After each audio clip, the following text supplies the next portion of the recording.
shot. Great shot, Craig. Mark's been stitched up here. Yeah. Unbelievable.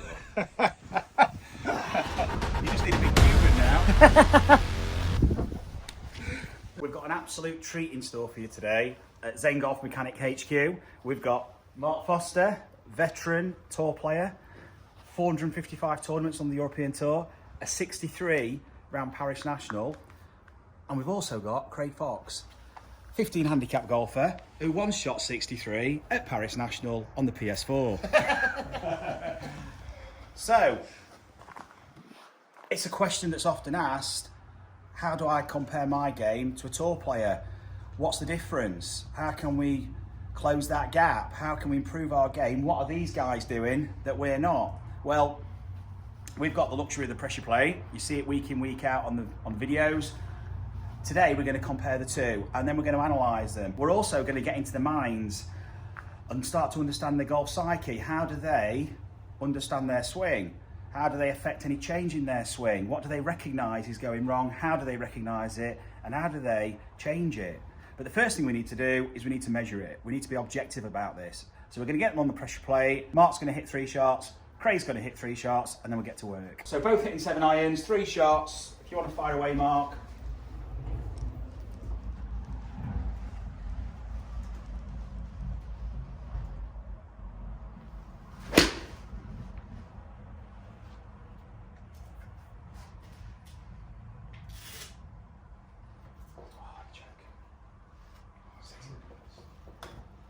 Mark's force is too big. I'll hold it. There we go. Yeah, and again.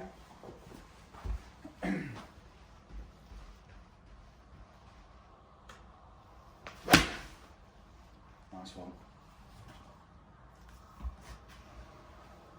Got a lot to live up to, Craig, here. I'm ready. Hold my beer.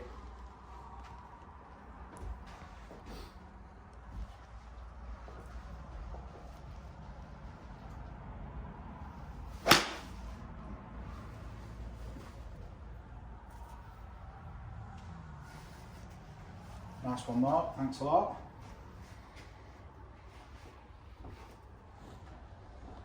Craig, up to the hockey. Come on.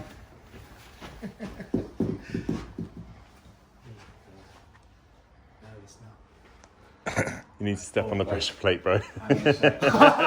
Duh. Off you go. You just fire away when you're ready. Yeah.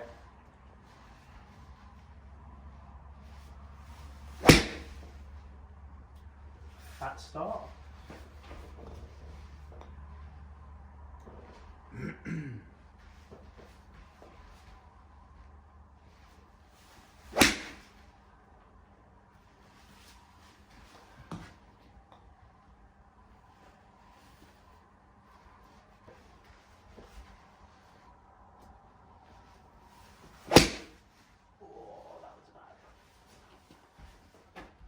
Not a bad show that though, Craig. It was alright, wasn't it? Yeah. Two of them are fat, but hey. Which was the best one, Mark, out of 3? One and two was 1 and 2. probably, to be fair, probably. Yeah, 1 and 2 was which were 3 was awful. 1 and 2 were decent. Yeah, I would say middle one for me. Okay. So we'll compare the best ones. So it's interesting how, yeah, we'll say how you both got about the same load. It's how you use it. Your loading's So many innuendos. You've both got the same amount of load. It's just how you use it. Just keep throwing your lines, don't I? It's about how quickly you can dump it, though. I'll just tee him up, you just knock him out the park. It is a lot closer than you think. Yeah? Yeah, which is kind of why you can absolutely crunch it. And when you're timing it right, it's effortless. But the difference between you and the gold standard, Mark, is the fact that it's the efficiency. So you've both created a similar downforce. Maximal load is kind of 1,800 and what was it? 1,800 newtons of force.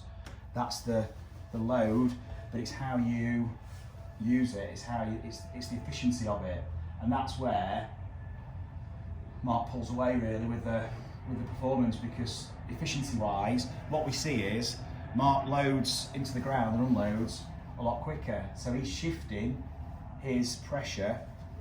For example, the velocity that he's shifting from, if you like, from back to front is 2.5 meters per second. Yours is 1.9, which doesn't seem a lot, but also Mark's shifting the pressure over a bigger distance. It's the priming of the system for the elastic recoil. So you're swinging this way and moving this way, and then starting to shift the pressure back. By the time Mark's about here and moving up, the pressure's already gone. Yours is still returning back before you get to the top of the backswing, so there's that's very athletic transition, but it's obviously just not as efficient as what Mark's doing. And then you're loading into the heel. Essentially, you're going into the heel, which makes it a lot more difficult now to push to use your vertical. So the rate of unload of your vertical force is less. Can you see where you are here in the heel as you're unloading? So when you think about it, if you've got your pressure in your heel, you try and extend and unload. You can't activate that posterior chain. It's more of an anterior chain. That's the front. That's the front chain that's being used, but it's not recruiting the glutes effectively. So we can't extend as fast, can't unload as quick, can't use that extensor chain, ankles, hips. For what we're talking about today, closing that gap between you and Mark, we've got to improve the efficiency of the motion by applying that pressure in the right place to activate those chains to transfer that force through the system. Because you're swinging well and the ball flight control's pretty good. So it's like, and it'll all become even less effort as you increase the efficiency of the chain. So it's like finding that place where we're pushing from. So you already know this, guys, but for the benefit of you guys at home, if we consider this, and it's a crude representation, the centre of mass, and it's a big one, okay? And this is just going to represent where that pressure trace is. So what we're measuring on the pressure plate is that point of application. That's the point where the pressure is being applied, and that's where the vertical force is being used. So if we're pushing off the left foot and we're pushing off the balls of the feet, we get extension, and we can direct this force towards the body and also behind us. And what this does is it rotates the centre of mass this way, and it helps to rotate it this way, which optimises the centre of mass movement, ultimately firing that kinetic chain. So how do we recognise when we're using this? So what you can do, a couple of things you can do at home if you've not got a GRFI system. Use this, it's just like a conduit electrical kind of strip. Stand on here through the midfoot, so the arches of the feet are on it. And what you've got now is just a point of reference. So you can sense whether your forefeet are on the ground or your heels. And what we're looking for is to use that forefoot here to push, and then the force will extend the leg, rotate the hips. Ultimately the pressure will move back to the heel because it's rotating and extending the ankle. So when you're swinging, you can get a feeling of pushing from here. What Mark's doing is he's shifting his pressure really efficiently back and through to that place, and then utilising that vertical force, optimising that kinematic sequence, and essentially creating high club head speed but in a controlled way. Craig's not quite getting the pressure to the forefoot. He's starting to unload and it's moving directly into the heel. So if Craig does this exercise, he's going to feel straight away the forefoot off the floor as he starts to go for the power. He's going to be here, as opposed to Mark, who's going to be there. And now to unload the club, he's going to be moving back up, pushing back onto the heel, whereas Craig will already be there. So now Craig's can't really extend and fire the chain as efficiently as Mark, so he's got to go to the upper body, and there's a little bit more haywire there with the release, so it's kind of controlling the club face and the path. This is what I use here just to give a heightened sense of awareness of the foot, but you can also use a golf club. Place that on the floor and just stand on this. I promise not to break it, Craig. Put on a few pounds lately. So what we can feel there now is that forefoot and rear foot, movement, and more importantly, the timing of that movement, which is when I'm pressing against the floor and pushing to extend and rotate this leg, which is firing that pelvis, torso, arm, wrist, club. So it's this feeling, but we're not just rotating. That's what Craig's been doing and doing it too early. We're going up. We're using this action to go up. And that's the movement we're looking for. Everyone will do it in their own way. If you've got a GRFI system, then we can use this, and this is what I'm going to do with the boys. We can tailor this to optimise that force vector. We put the balance pad under the right foot so we can feel how the right foot operates in order to use the left foot.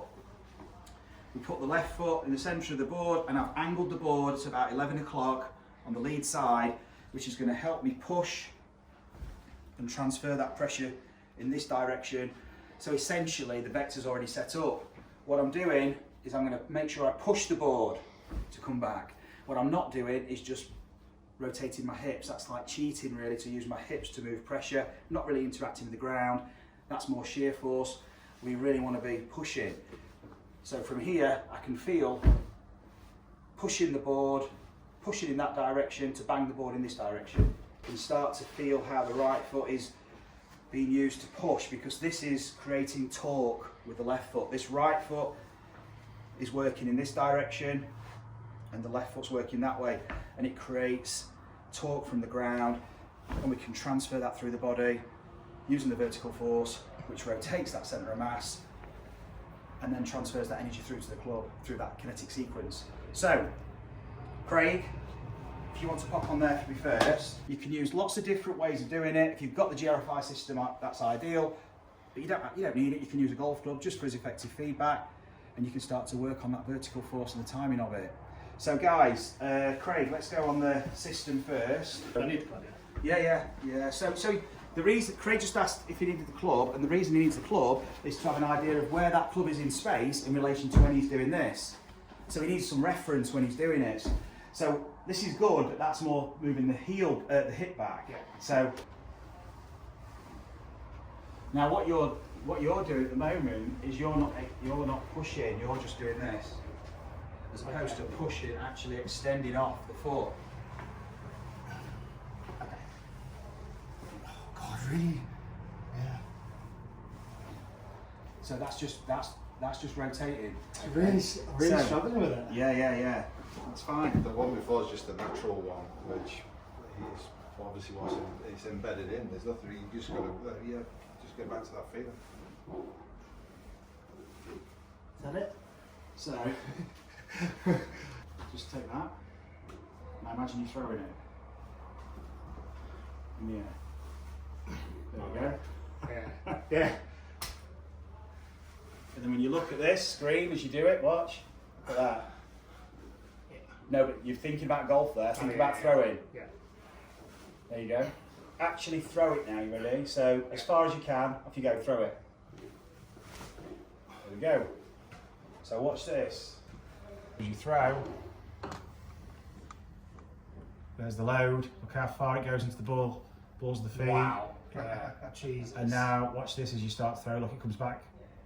It doesn't And cheat. extend. There's no cheat. It naturally goes. Whereas you're cheating by trying to, because you've got a concept in your mind of swinging a club. Okay. Whereas what we've got to do is we've got to just utilise these primitive forces, which are creating primitive actions, and these are already inherent in the system. Yeah. So throwing the ball, that's it. That's that, isn't it? Yeah. Pushing That's, away. but just be mindful. Use throwing the ball as a feel, but be mindful of what your left side's doing. Yeah. Just be mindful of what your left leg's doing when you throw. Throwing the ball, I would say, is probably a go-to for you. And then, even using that, throwing the ball, so just get a feel of that's a point of reference now. And now just swing the club. Yeah. So just do that again. We're stood on the, just stood on the club. And now with your club back and forth. Feel the difference? Now I'm pushing from it. Yeah. And you can see straight away it looks so much more explosive. Yeah. But explosive doesn't mean ramp up the No. effort. Okay, so getting sense. Try it. Smash. You can Beast mode. see Yeah, no, you're right, yeah. What this is offering you now is the opportunity to swing easier and calmer and softer and down, just Yeah. smooth the tempo off. Because yes, it is explosive down there with the ground, but that is where the power's coming from. So this now can just seamlessly transfer that energy through to the club. You can take that club away if you like, so you don't really need that. Ultimately, we don't want to be using any form of these training aids. We want to be just get the feel. yeah, it's natural, even no matter what training aid it is. Ultimately, we should be able to sense this without them. Now that looks really different. So let's play a couple of shots and see how it feels.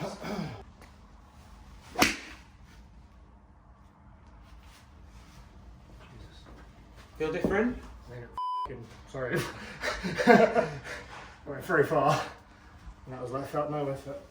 So now you can just let the club release freely. It's all based around your golf shot now. This is going to adapt to your intention. Okay. Intention influences the forces you're creating, which create the motion.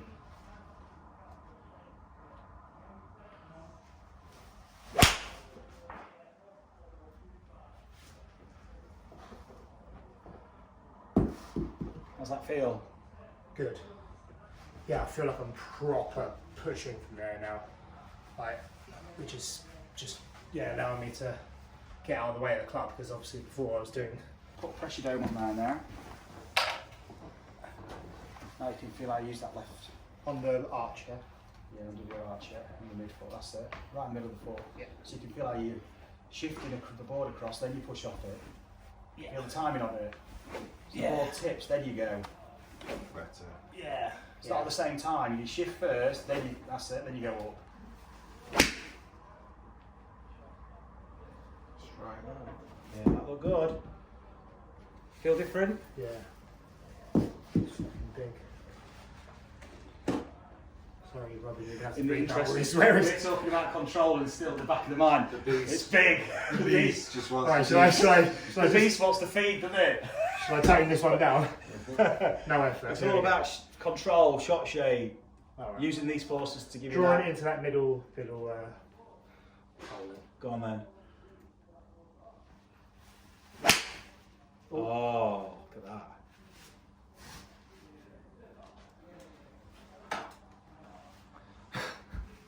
Still smashing it. So better course swing. So we've got to be careful how we practice, otherwise we can be spending a lot of time proceeding to the grind and work hard and putting the effort in, expecting reward and not getting anything from it. Yeah.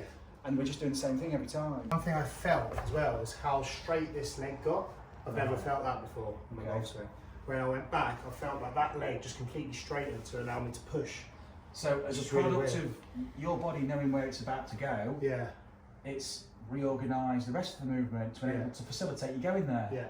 Naturally. Yeah, because I went like that and I felt like that leg straightening allowed me to go to that heel to push to do that. Yeah. Yeah. And your proof's there.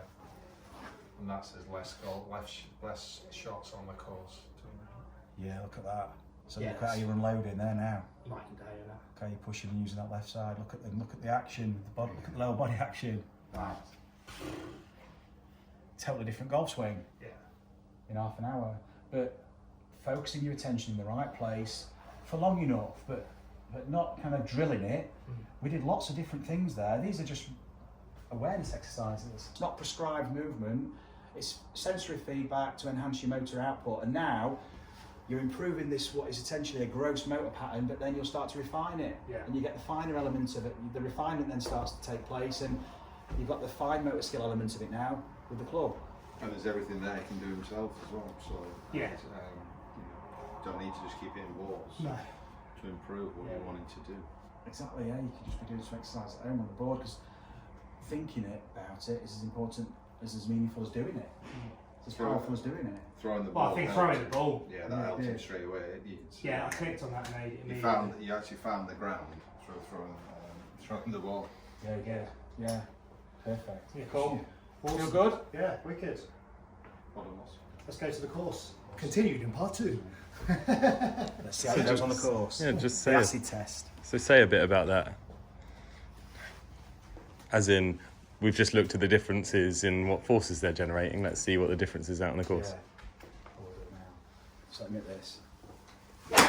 Oh, great shot. That was a dead ball, was it?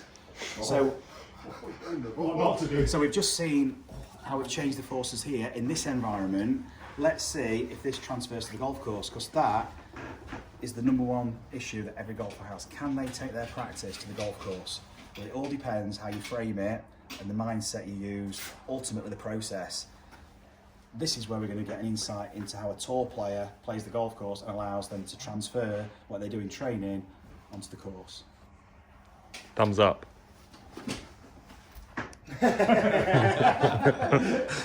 On cue. Trademark. Thanks, Mum. Robin, you'll enjoy this later. That's good, wasn't it?